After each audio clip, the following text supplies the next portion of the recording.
gather round, one and all, get yourselves comfortable for patch review, or patch overview, or something. I don't know what this is, but anyway, here we go. Super Adventure Festival is back, and you know what? We can't talk about anything else before we talk about this! That's right, gamers. World 3 is actually here.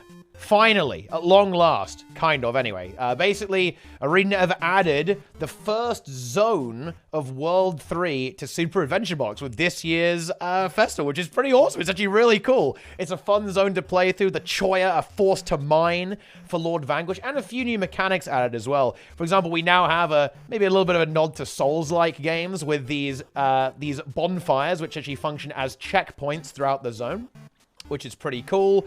Bunch of new rewards here with SAB as well. New skins, all that kind of good stuff. Make sure you actually do some SAB and buy an Amalgamated Draconic Lodestone, which are great for crafting legendaries, and you can actually get that. There's even a Ritualist Trinket as well that you can buy for the Mega Baubles, right? The Bauble Bubbles that you get for doing this. You can get a Ritualist Ascended Trinkets that is not unique, by the way. So you can actually stack them. You can have 2 of them on one character. So really nice if you want to get, another way to get yourself some Ritualist gear. Pretty cool stuff. But, you know, who cares about gear? We could all talk about Super Adventure Box. I'm actually a big fan of SAB. I know it's not to everyone's taste, but I'm a huge fan of it, actually. I love it. I really enjoy it, and I was not expecting this. Now, of course, we don't have Tribulation mode here, or the Exploration mode, and the rewards aren't fully implemented just yet. There's no, like, specific stuff. It's very much like a test zone. It's very much a teaser. I think what this actually is, and a bit of a clever move by ArenaNet, I think they have been working on this for a while, but they kind of almost released it early because they wanted to confirm that they are very much working on it. And funnily enough, I think that this existing in the game, as it does right now, actually confirms World 3 is very likely to be fully released with the next iteration of Super Adventure Box next year. So yeah, have to wait a year for that, but yes, soon we will have another Tribulation mode to suffer through. I think it's going to be a lot of fun. Can't wait, okay? Shame it's another year away, but hey, that's how it goes. I think with all the stuff going on right now with ArenaNet shifting their development so much, not really a huge surprise that they weren't able to squeeze in a full, mini-game, macro game within a game that Super Adventure Box is, but still, definitely a really fun teaser, so I'd highly recommend checking it out. There's a few achievements and kind of hidden collectibles. You've got to find all the green baubles, all the secret red baubles too there for a bit of extra platforming challenge. Definitely really cool stuff, and actually, if you can see, the environment is very detailed. It looks like they aren't just skimping on it, right? Like, it's very much going to be a full Super Adventure Box thing. They're not going to go, oh, we're going to add World 3 but make it scuffed. Looks like they are very much committing to that. And that also makes a lot of sense to me, by the way, because I think festivals are something that ArenaNet get a lot of value out of. They really generate a lot of engagement, right? They get people to log into the game, which is, of course, exactly what ArenaNet wants, right? They drive a lot of the type of engagement that Guild Wars 2's business model benefits from. So there it is. But yeah, make sure to check out all the new stuff you can buy as well. And, I guess I better actually give you a little bit of a heads up here. There are actually some pretty good sales on right now. Blackline keys are off. Unique skins are off. Build templates are actually still on sale as well. Yeah, this one here. Oh, wow. Nice. We're going to Twitter. You can see here we've got build templates for a few more days are also on sale there. So, well, for one more day. So watch out for that, I guess. But anyway, buy stuff on the Gemstore. Although, good luck converting gold to gems, by the way. The price is absolutely pain. You really love to see that. And in other news, outside of World 3, we actually have a few little quality of life features. Enjoy this blinding white screen, but check this out. Now, the game actually tells you about personal markers. Right, check this out. It says, hey, Alt left click to place a personal marker, Shift left click to do a little ping, and then Shift right to draw. And if you think about it, this is actually a really nice thing to hidden up players to do, to help them communicate, and also to kind of maybe notify various points of interest using their personal waypoint. Hopefully, we would eventually see that expanded out to other things, right? Like commander stuff, like squad functionality. For example, okay, come on. Who knew? Like, you could actually send a message specifically to a subgroup using, like, /subgroup1 or, like, /1 in the squad broadcast. I bet no one knew that, okay? But you can. And it doesn't say that anywhere in the game, by the way. Well, it kind of does, but not really.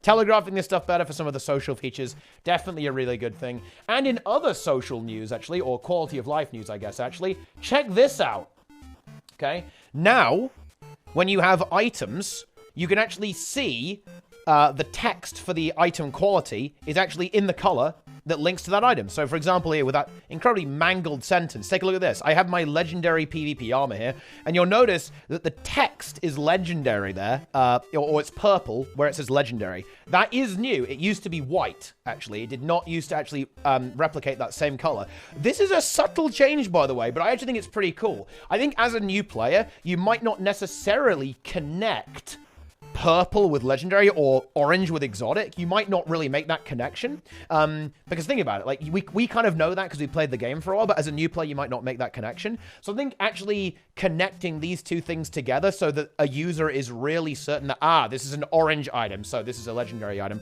Oh, this is a yellow item, so this is a rare item. Actually pretty cool. I think this will actually improve readability of how the gearing system works, which is definitely an area where the game does need to improve in terms of its transparency.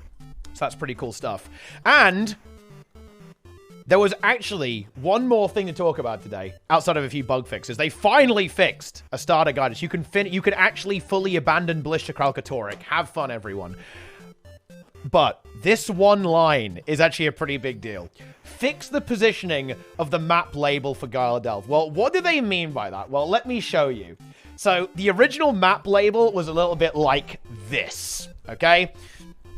And it caused people to speculate that because map labels are typically dead center on maps, that, with the next patch, we're going to be getting this section, right? Because they've done the little blue bars here to kind of even it out. So this is going to be the next section of the map. It has been moved. In fact, it's been moved to about here.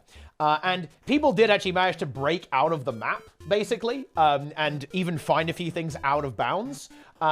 And this kind of led to a theory that the next update was going to be a tunnel, basically. A relatively small tunnel along the side of the map that essentially takes you back up to the surface. This is corroborated by the fact, actually, that in a few articles, some game journalist articles, ArenaNet actually made a further comment saying that, yeah, the first episode was all about delving in, and the second episode is going to be delving out. And that now seems to be confirmed, actually, by this map change, as it actually perfectly aligns with the tunnel theory, which is first theorized by that shaman. Here, as you can see here, this is basically something that it might end up looking like. So, interesting stuff there. Interesting stuff.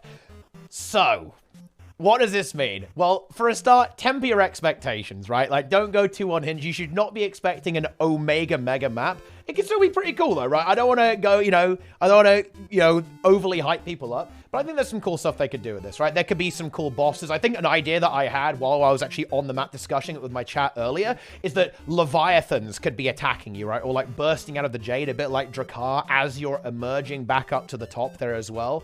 So I think there is actually there's definitely some pretty cool stuff they could do with this. But obviously, it's a little on the disappointing side. It would have been cool to have a bit more of a map expansion, a little bit more map to play with, maybe a more epic meta event to perhaps make up for the original Gyala Delves a little bit.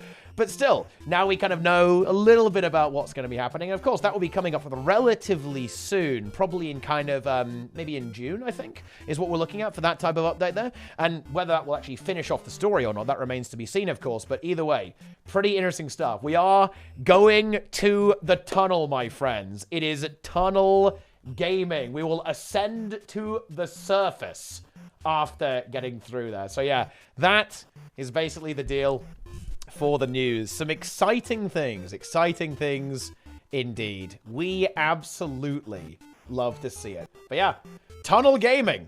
I think that's basically it for this patch. A little bit of a small one.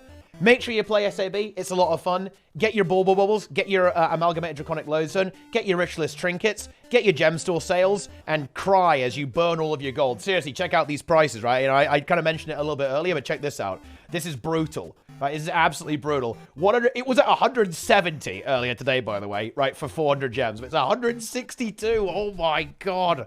That is pretty intense. But anyway, that is the news. No balance this time. A relatively small update, but of course, with some really fun surprises like this extra little bit of World 3 from Super Adventure Box. But anyway, that's it. What do you think, gamers? Let me know what you think. Let me know if you think the tunnel theory is now fully confirmed, or if you're still on the full copium that the map is going to double in size magically, right? You guys let me know about that. And of course, thanks for watching, and I'll see you next time. Be sure to like, comment, and subscribe. Do it.